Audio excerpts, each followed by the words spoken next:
بہت مدتوں پہلے کی بات ہے کہ شام ملک میں ایک نیک دل بادشاہ رہا کرتا تھا۔ اس کی رعایا اس سے بہت خوش تھی۔ بادشاہ کو پھول اور پودے بہت پسند تھے۔ اس نے اپنے محل میں بہت بڑا شاہی باغ بنا رکھا تھا۔ وہ روز مغرب کی نماز کے بعد اپنے باغ میں جایا کرتا تھا۔ ایک دن بادشاہ اپنے باغ سے واپس آیا اور عشاء کی نماز پڑھ کر سو گیا۔ اس نے خواب میں دیکھا کہ آسمان سے 4 پریاں اتر رہی ہیں۔ ان میں سے ایک پری نے اپنے ہاتھ پھیلائے اور زمین سے ایک سونے کا تنا اگ گیا۔ پھر دوسری پری نے ہاتھ پھیلائے اور اس تنے پر چاندی کی شاخیں لگ گئیں۔ پھر تیسری پری نے اپنے ہاتھ پھیلائے اور ان شاخوں پر ہیروں کے پتے لگ گئے۔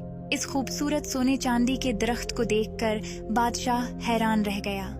اچانک ان میں سے ایک پری سیب بن گئی اور اس درخت پر ایک عجیب قسم کا جانور آ کر بیٹھ گیا۔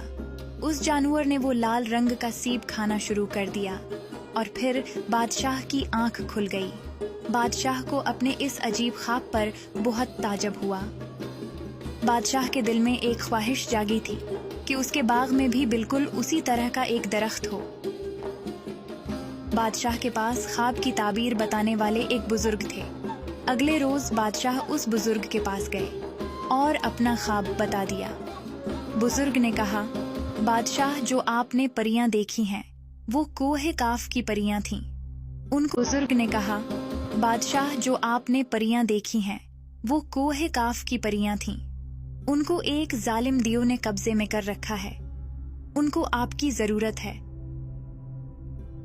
بادشاہ نے اپنے تمام سپاہی اکٹھے کیے اور کہا کہ جو اس دیو سے پریوں کو چھڑا کر لائے گا اسے میں اپنی بہت سی دولت دے دوں گا۔ دولت کی لالچ میں ہر کسی نے اپنی ایڑھی چوٹی کا زور لگا دیا، لیکن سب ناکام ہو کر لوٹے۔ بادشاہ کا ایک وزیر بھی تھا۔ بادشاہ کو اس وزیر پر بہت اعتماد تھا۔ اس نے بادشاہ سے اجازت مانگی کہ اسے اس کام کے لیے بھیجا جائے۔ بادشاہ مان گیا۔ اب وزیر کوہ قاف کی جانب نکل پڑا۔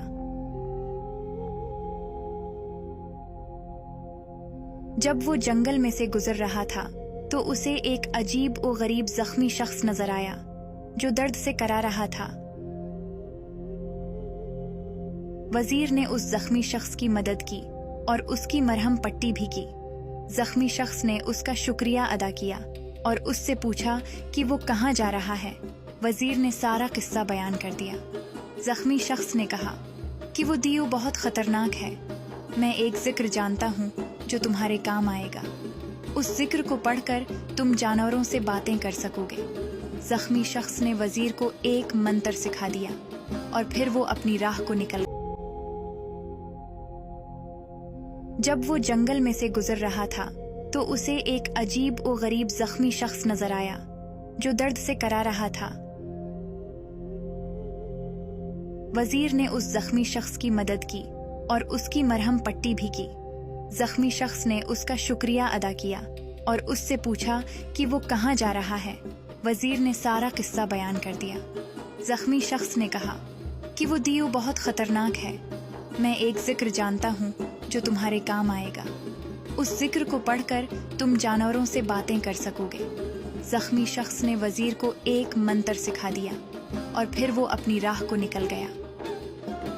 وزیر کچھ دور ہی گیا تھا کہ اسے 2 مچھلیاں تالاب کے باہر پڑی نظر آئیں۔ ایک مچھلی نے کہا کہ اے آدم زاد، ہماری مدد کرو، ہم مر رہی ہیں۔ دوسری مچھلی نے کہا کہ یہ ہماری زبان نہیں سمجھ پائے گا، لیکن وزیر سمجھ گیا تھا۔ اس نے مچھلیوں کو اٹھا کر پانی میں چھوڑ دیا۔